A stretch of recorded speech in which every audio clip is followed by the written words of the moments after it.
Good morning from Tel Aviv in Ben Gurion Airport. Wow, what an intense 24 hours it has been. I'm posting this video on Thursday afternoon instead of Wednesday evening because yesterday the negotiations from the Congress went from 7:30 in the morning until 11:30 at night. Now, before I dive right into some of the negotiations and the details from the Congress, I need to lift once again that all of this is happening. All the work of the Congress is happening with the ceasefire still hanging tenuously in the balance. It is hard and sometimes heartbreaking to remember and to compartmentalize the actions of the war from the work that we are doing. To remember that the border to Gaza is only 60 miles from where the Congress is happening, and yet, precisely because of that fact, the work that we did yesterday and the work that will be tomorrow is infused with purpose. So everything yesterday played out like a political soap opera, one that you wouldn't believe if you were watching it on a premium streaming service.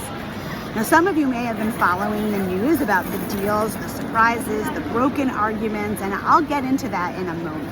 But first, before we get lost in the drama, I want to emphasize how truly amazing the liberal progressive bloc was last night and how well we did with almost all of the resolutions.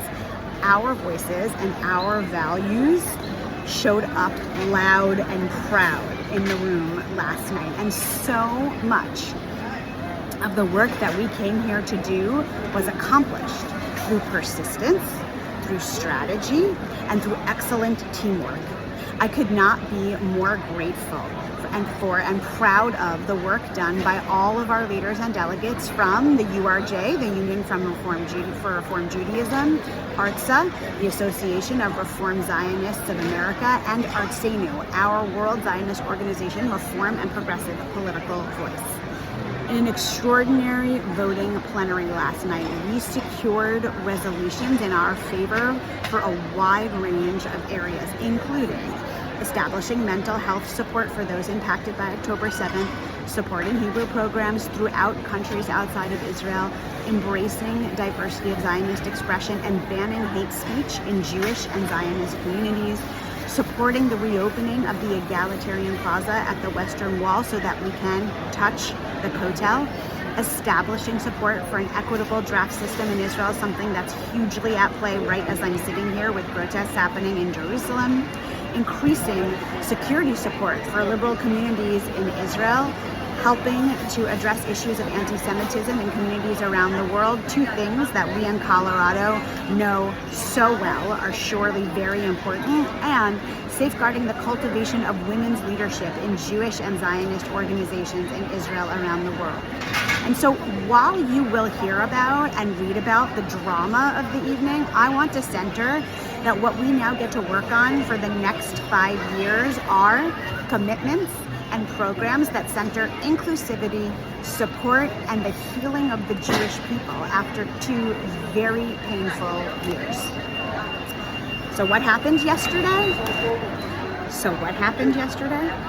First of all, in the middle of the day, it was decided that rather than spread the negotiations out over Wednesday and Thursday, we should do it all in one day, vaulting the vote on the resolutions from Thursday during the day to Wednesday evening and guaranteeing a very late night for all of us.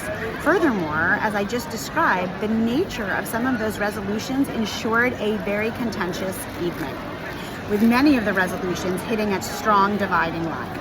While Tuesday may have all been about unity, as I posted previously, it was clear that Wednesday was going to be about each group fighting for the Judaism, the Zionism, and the peoplehood that they most believe in. The night was long.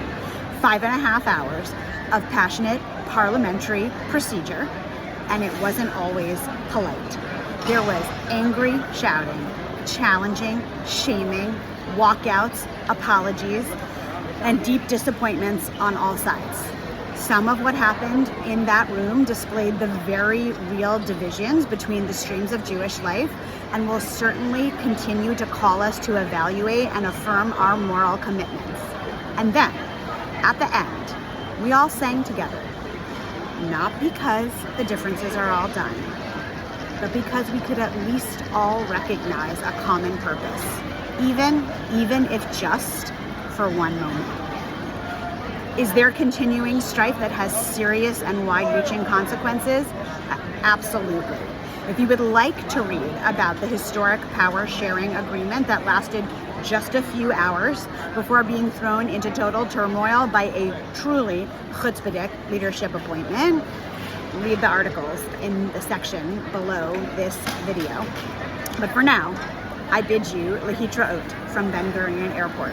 I'll see you soon.